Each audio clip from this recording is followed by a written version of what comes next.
नमस्ते, सलाम, Sat Sri Akal and hello, how are you बच्चों। आप लोग कैसे हैं? होप आप लोग बहुत अच्छे होंगे। बच्चों, आज मैं 9th क्लास हिंदी कृतिका का चैप्टर 4 माटी वाली लेकर आई हूँ और इसके लेखक हैं विद्यासागर नौटियाल। तो आइए देखते हैं इस चैप्टर में क्या है। माटी वाली पाठ में विस्थापन की समस्या का मर्मस्पर्शी चित्रण किया गया है और इस समस्या से मजदूर और गरीब लोगों के सर्वाधिक दुख, किस प्रकार से उन्हें दुख का सामना करना पड़ता है, इसका वर्णन किया गया है। विस्थापन बच्चों उसको कहते हैं जब एक जगह से दूसरी जगह पर जाके लोगों को बसना होता है, रहना होता है। तो इसकी स्टोरी इस प्रकार से है।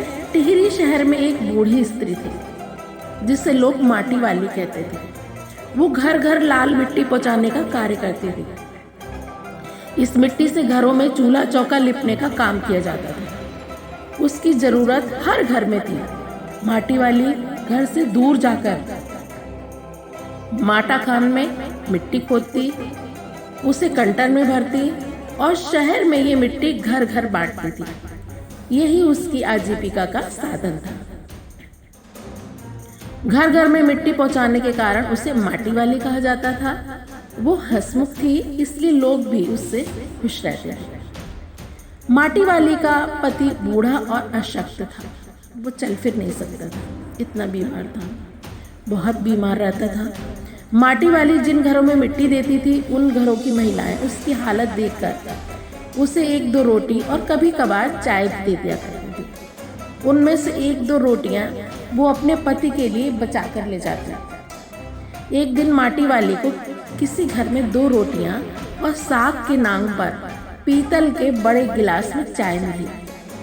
उसने एक रोटी कपड़े में लपेटी और दूसरी खुद चाय के साथ गले में उतार दी। माटी वाली ने घर की मालकिन से पीतल के गिलास को देखकर कहा, पुरानी चीजें बहुत कम लोगों के पास रह गई हैं। इस पर मालकिन ने कहा, ये पुरखों की जुटाई हुई चीजें हैं जिन्हें पुरखों ने पता नहीं किस किस तरह से पैसे बचाकर खरीदा होगा।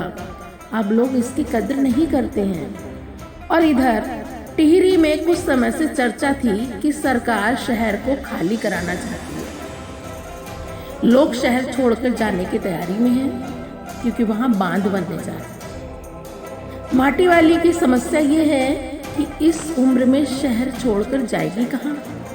वो जमीन जायदाद के मालिक हैं, वे तो कहीं ना कहीं ठिकाने पर जाएंगे, पर उसका क्या होगा, उसकी तरफ कोई देखने वाला नहीं है। क्योंकि वो जिस जगह पर रहती थी वो किसी व्यक्ति ने उसको दे दी थी कि जब तक तुम जीवित रहो तब तक इस जगह पर रहो। उस दिन माटी वाली की 2-3 घरों में माटी देने के बाद 3 रोटियां मिल गई जिन्हें वे बांधकर घर ले जाती। वे सोच रही थी, आज 1 पाव प्याज खरीदकर उसे कूटकर रोटी के साथ अपने पति को देगी। घर पहुंचने पर उसकी आहट लेकर जब बुढ़े ने उसकी ओर देखा तो वो चौंक गई। पास जाकर छूकर देखा तो पता चला कि बुढ़ा मर गया। टिहरी बांध के कारण विस्थापित होने वाले लोगों के साथ वह भी पुनर्वास अधिकारी के पास पहुंची। साहब ने उससे घर का कागज दिखाने को कहा। उसके पास ऐसा कोई कागज नहीं था। आजीवन माटा खान से मिट्टी खोदकर बेचने वाली के पास घर का कोई प्रमाण पत्र कहाँ से होता। माटा खान भी उसके नाम नहीं था। ऐसे में उसे सरकारी सहायता कैसे मिलेगी। कुछ समय बाद टिहरी बांध की 2 सुरंगों को बंद कर दिया गया। टिहरी शहर में पानी भरने लगा और पूरे शहर में भगदड़ मच गई। लोग अपने अपने घर छोड़कर भाग रहे थे। निचली जमीन पर बने शमशान डूबने जा रहे थे। मानसिक रूप से विक्षिप्त माटी वाली आने जाने हर व्यक्ति से एक ही बात कहती है, गरीब आदमी का शमशान नहीं उजड़ना चाहिए। तो बच्चों, ये थी विस्थापना की समस्या। ये थी आपकी पूरी स्टोरी। होप आप लोगों को स्टोरी अच्छे से समझ में आई होगी, एक्सप्लेनेशन समझ में आया होगा। बच्चों, यदि आपको वीडियोस अच्छे से समझ में आते हैं तो आप लोग सब्सक्राइब किए बिना बच जाइए। Thank you.